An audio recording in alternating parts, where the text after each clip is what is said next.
Honestly, a lot of people are saying BMW have completely lost the plot. The new BMW M5 weighs 2,450 kilograms. And that's not even with a full tank of gas. 2,400, that is 5,500 pounds. It's heavier than a Ford Ranger pickup truck. Hello, my friends. Welcome to the channel. I'm Sam Evans. You're watching the Electric Viking. It's great to see you. Thanks for tuning in. Now, guys, I do have a real clear point to make here. What the hell is going on at these legacy automakers? It's not just BMW, by the way, Mercedes-Benz as well. Mercedes-Benz, you've probably all seen it. Their new performance vehicles are insanely heavier. And, you know, a lot of people say, including the media, oh, EVs are so heavy, therefore they use more brakes and tires and things wear out faster. But plug-in hybrids, in particular, these new high-performance plug-in hybrids coming from luxury car manufacturers like Mercedes and BMW, just don't make sense. If you compare them to a non-plug-in hybrid, like the EV-only version, for example, the Xiaomi SU7, that's a similar size, just slightly a tiny bit smaller than the BMW M5. It's a fraction of the cost. It's way faster. And guess what? It weighs 600 pounds less and has 700 kilometers of range. You're talking 450 miles of range, right? It doesn't make sense. What the hell are they thinking, these performance cars?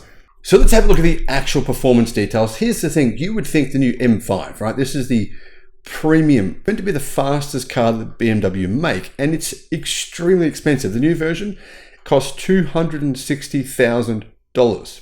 That's in Australia. Probably about $160,000 in America.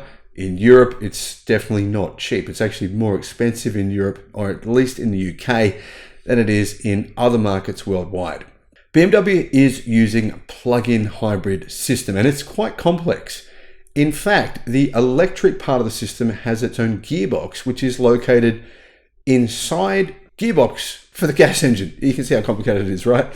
Anyhow, it uses a 4.4 litre twin turbo V8. It's a new V8 engine, which, to be honest, is really no more powerful than the previous V8 engine.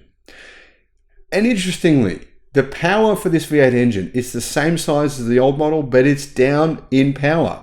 Horsepower is decreased by 45 horsepower, 30 kilowatt less power, and that means it has 430 kilowatt, or around about 600 horsepower, and 750 newton meters of torque, of course, supplied by an electric motor. The electric motor boosts power to 535 kilowatt, about 700 horsepower, and 1000 newton meters of torque. It's the most powerful BMW M5 ever, and it's the second most powerful car that BMW manufacture. The most powerful car they make is called the XM Label Red, which has 550 kilowatt, or around about 750 horsepower, but it is one of the ugliest cars I've personally ever seen. BMW M5 in this, I think it looks pretty good.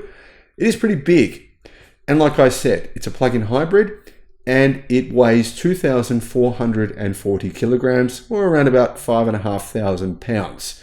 That means the weight has increased over the previous generation by 540 kilos. 540 kilos, or 1,200 pounds.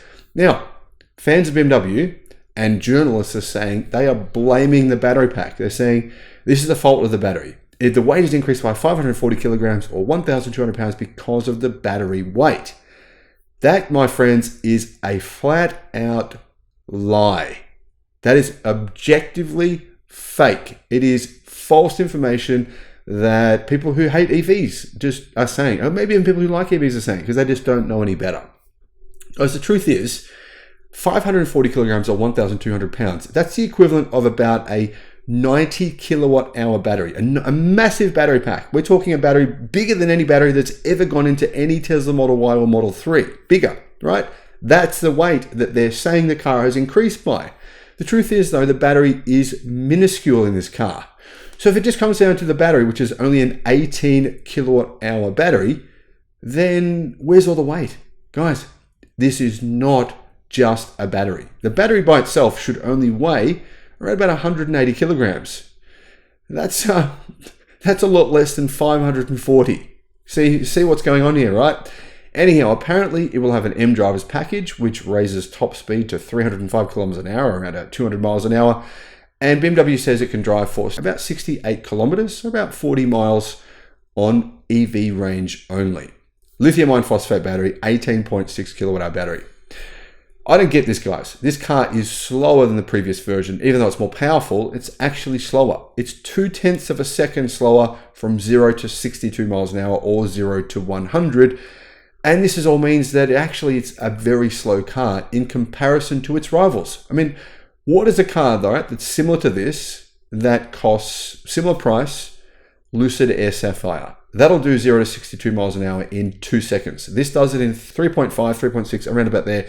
It's miles slow. It's not even the same league. Then what about the Xiaomi SU7? Well, the Xiaomi SU7 in China, it's the performance version is similarly quick, nearly as fast as a Lucid Air Sapphire, which they'll both do the quarter mile in just over 9 seconds. Well, what about a much cheaper car which you can buy in America?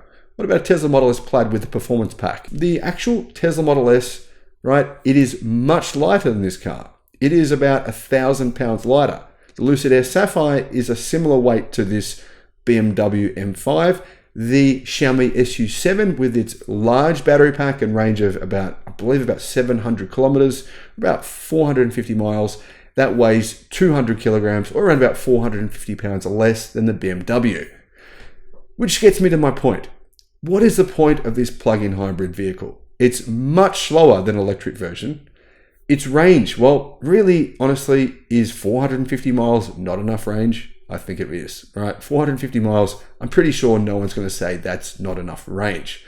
So why did BMW not just make an electric version of this? They could have made it lighter, much, much faster, and much less complicated. Now, speaking of complicated, these new plug-in hybrid cars, are they reliable? Well, actually, they are about 100 times more likely to be involved in a fire. Plug-in hybrids over the last 5 years have basically had fires 100 times more often than EV-only vehicles. Complexity for the sake of complexity. I do not understand the strategy here, guys. I'm missing the point. Is it noise? Do they just want to hear loud noise? But then why have a plug-in hybrid? I mean, why enable people to drive it for 65 kilometers on EV-only range if they're actually wanting noise? I mean, to me, it's like wanting to have your cake and eat it. It just doesn't make sense. 5,500 pounds for a sedan. Everyone says EVs are too heavy, but EVs are lighter than this monstrosity and much, much faster and much safer. Let me know what you think in the comments. Thanks for watching.